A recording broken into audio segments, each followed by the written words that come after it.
Hey everyone, how's it going? And within this video, guys, we're going to do a deep dive analysis into the latest trailer of Pokemon Sword and Shield's Crown Tundra DLC. Let's do it.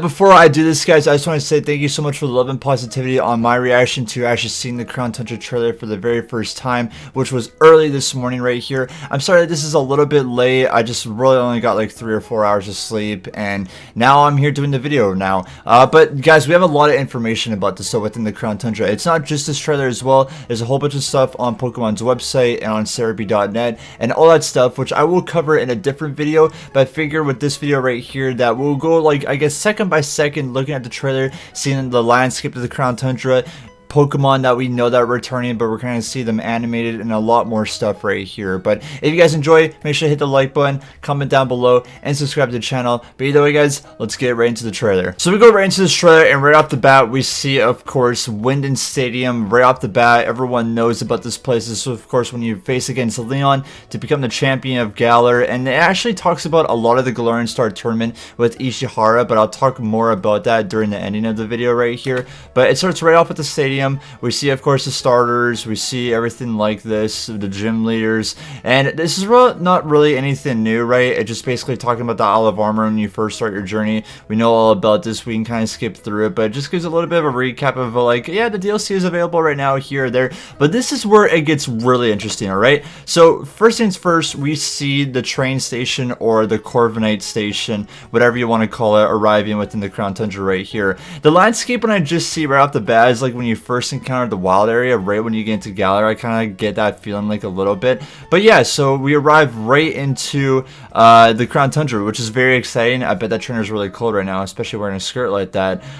But yeah, so it's really cool. We see right off with the Crown Tundra. Now this is really cool right here, and this is what I want to talk about is within the data mines in the leaks, when it first got revealed, not even showing the Pokemon or who's available yet, we've seen NPCs in the drawings. Like if you guys seen my previous video, I believe from yesterday, we've seen like kind of like those shots of Peony's daughter, right, of kind of being animated and kind of confirmed to be parts of this DLC here or there. And I'll even add it to this screen right here of, you know, showing like the old female and the old man, kind of like the NPCs in their drawings that they're part of the DLC here or there. So we kind of see that, right? So we kind of see like the old man, we see the old woman, and another person talking right there, and we actually have a Swablu right in the background right there, which is really cool, man. Swablu and Altaria coming back. We already know about that, but it's still really cool to see. And then we have kind of like a little shack right here, which I'm guessing this might be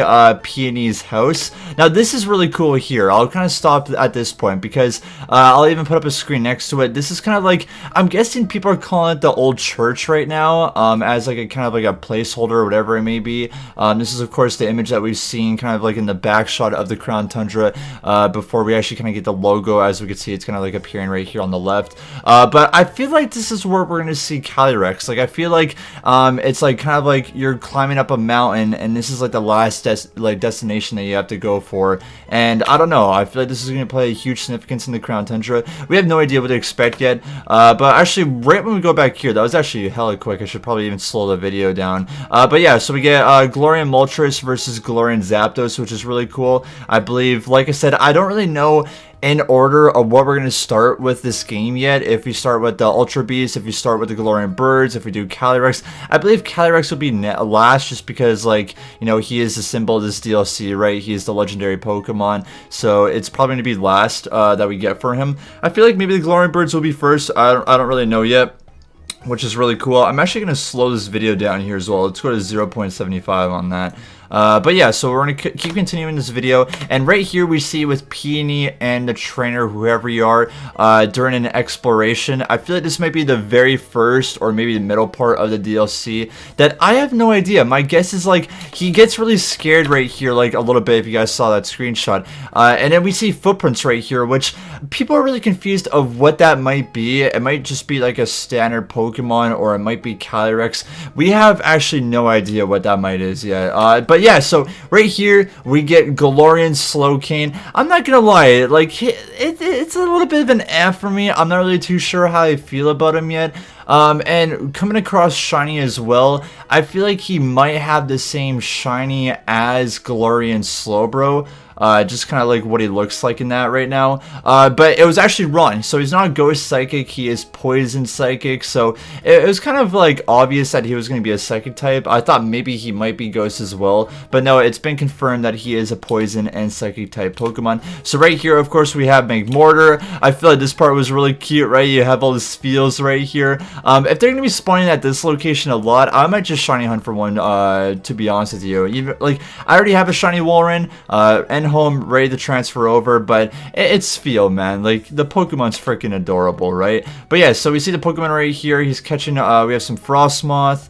We have some Avalok chilling in the water. We have our boy Nidoking walking within the wild area, which is really cool. So yeah, this is the part that we've seen here before, right? We have the two girls talking, with the Swablu chilling on the fence, and then we have the house right here, which I'm guessing is Peony. And I definitely think that we've seen concept art of this house here before, I'm pretty sure. This part is really cool, what I like, and this is what I mean about going on top of the mountain, right? Which makes sense, right? Like, if you're going more on top of a mountain, it's going to snow a lot more. But yeah, we have Dragonite right here, and in the background, you can see that, like, that giant berry tree that the Galarian birds like to come across, and the beautiful sunset in the background. I love it, man. And just this shot as well. Like, Dragonite is such a fan favorite Pokemon, right? So we already know that he's going to be doing great within this DLC. This part is really cool right here, and a lot of people are speculating that this might be like a Johto thing here again. And what I mean by that is roaming Pokemon. Kind of like Diamond and Pearl had that too, right? Like with Mesprit and Cresselia, and then within the Johto games, right, in Heart Gold, so Silver, or Silver and Gold, you had Entei and Raikou kind of going all around.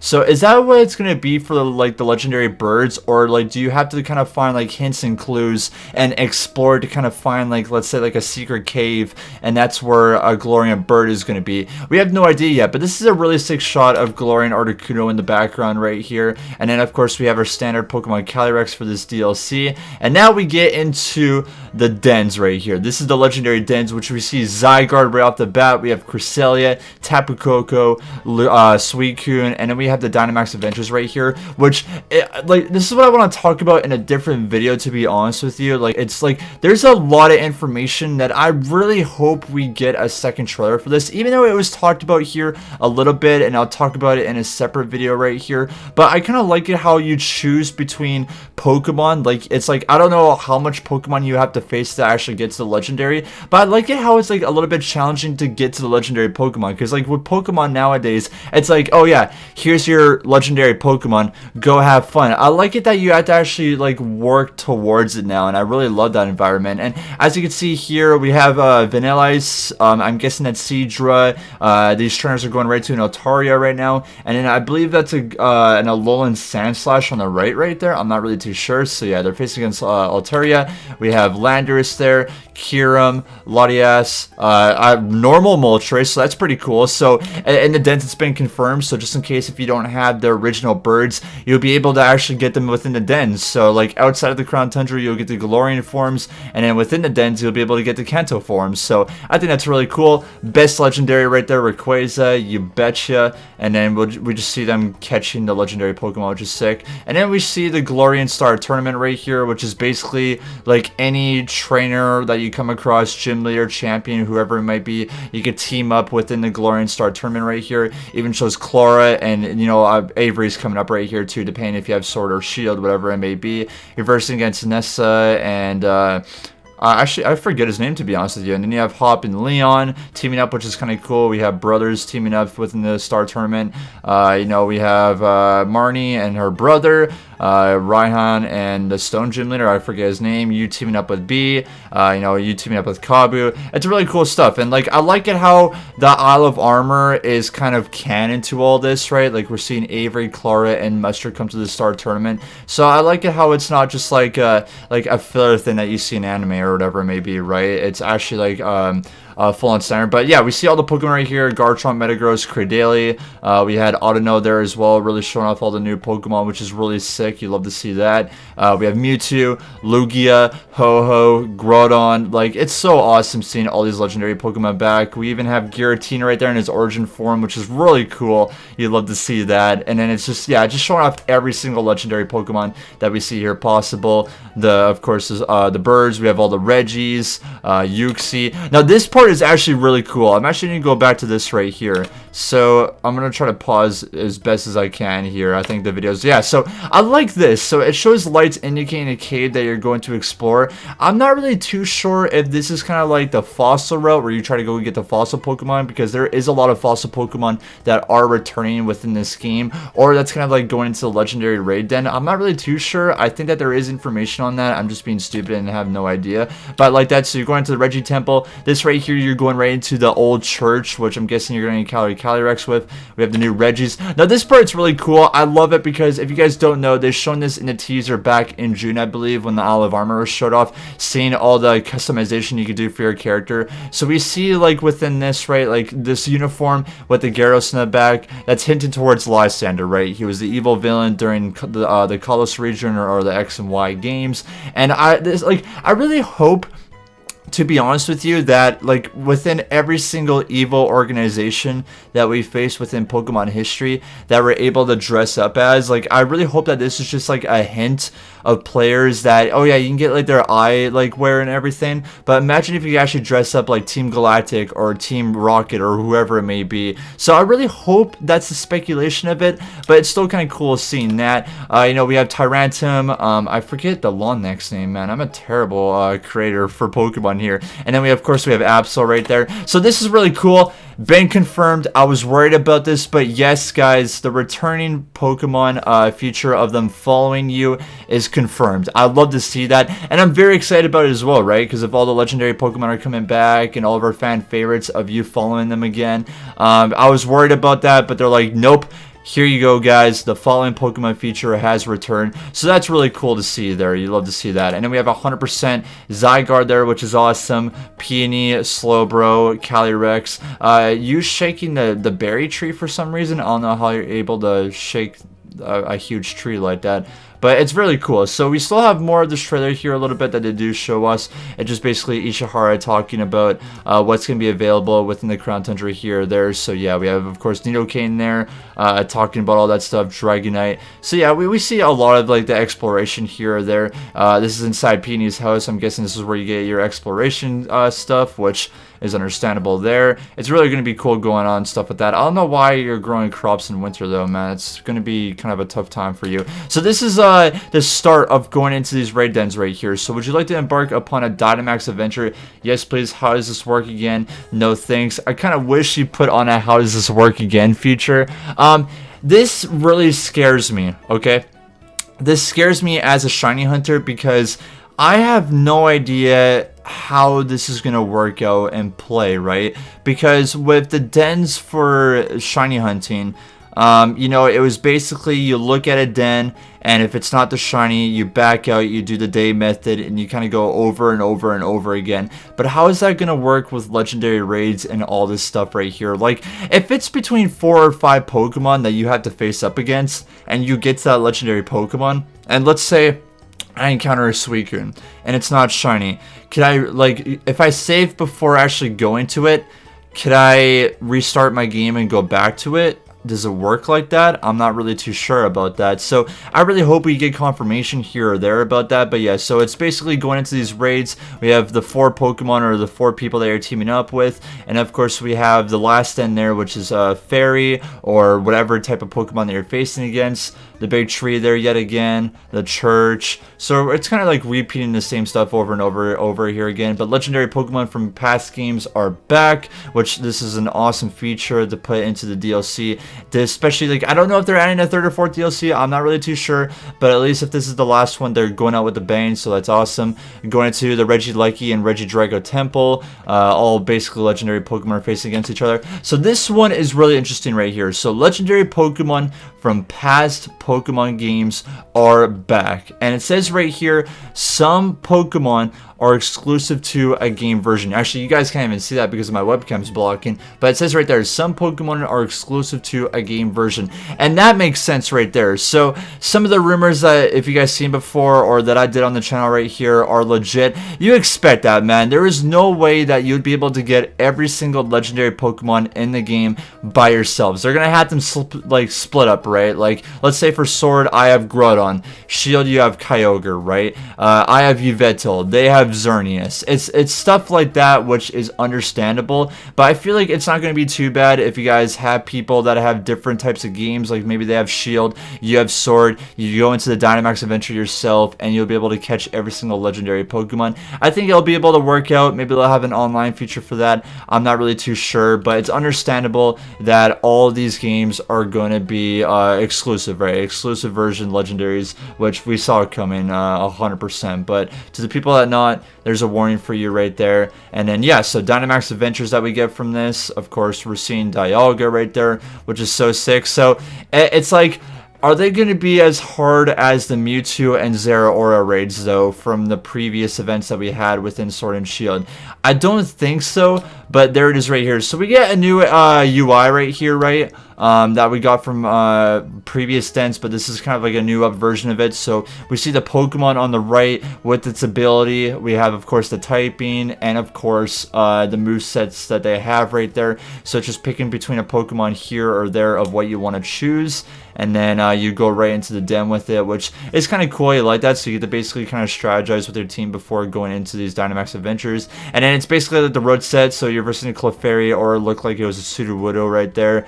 And then I think it's like afterwards, if you do catch the Clefairy or whatever it may be, you'll be able to actually use it within those den battles. And then of course we have the Galarian Star Tournament right here, which basically I just talked about already. It's like previous trainers and gym leaders that you came across, Galar and all that types of stuff, and you team up with one person to go up against others. And then it just I believe it's actually set up to be the competitive Pokemon stats, so this actually might be a little bit more difficult than the battle tower that we actually got, which is awesome because I don't play competitive Pokemon. I'm not a competitive Pokemon player, but the battle tower is easy, right? The battle tower was not a problem whatsoever for the singles or the double battles, but if these are going to be a little bit challenging, it's actually going to be pretty fun, to be honest with you. And it's cool to see the previous gym leaders and trainers and like that all again. It feels like it's literally been forever, but I completed this game literally last year in November, right? So yeah, this is what I mean by the church here as well. You know, we have the dead tree. This is not the other tree that we've seen.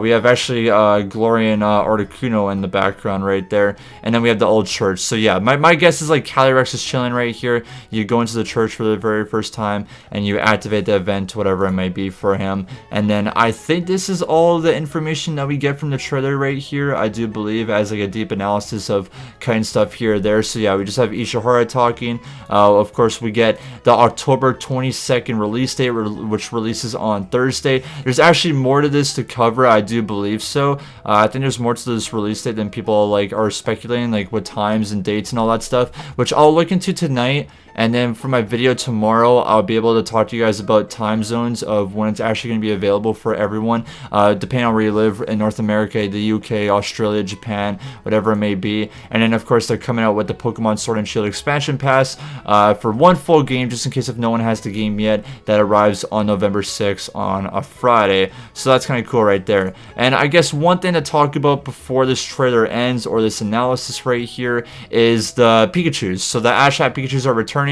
We have Kolos, we have Kanto, we have Hoenn, we have Unova right here. So this is really cool, and they actually have date sets for them as well, which I will talk about in tomorrow's video. But it's cool kind of seeing every single Ash Hat Pikachu that is available or that is coming. And also, guys, right now you could actually get this Pikachu hat, the original Kanto hat Pikachu, for free on your Sword and Shield games. All you have to do is go to your mystery box on Sword and Shield, and you'll actually be able to get the Pokemon that's available right there. So that's really cool. You really love to see that. So yeah, you just type in Pikachu get, and you'll be able to actually secure the Pokemon, which is awesome.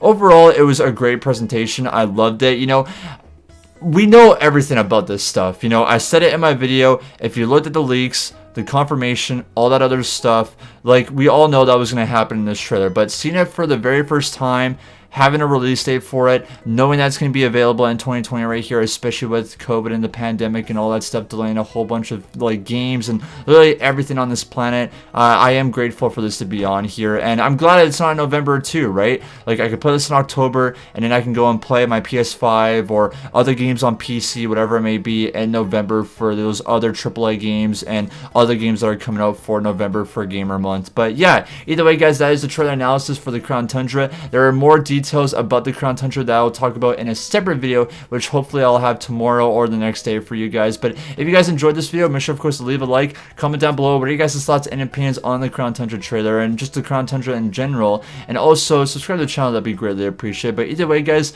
hope you enjoy it. Thank you guys so much, like I said again on the reaction video, and much love to each and every single one of you, and we'll see you guys of course in more Crown Tundra videos here for Pokemon Sword and Shield. Much love though guys, peace out, have a good day and night, and thank you for watching.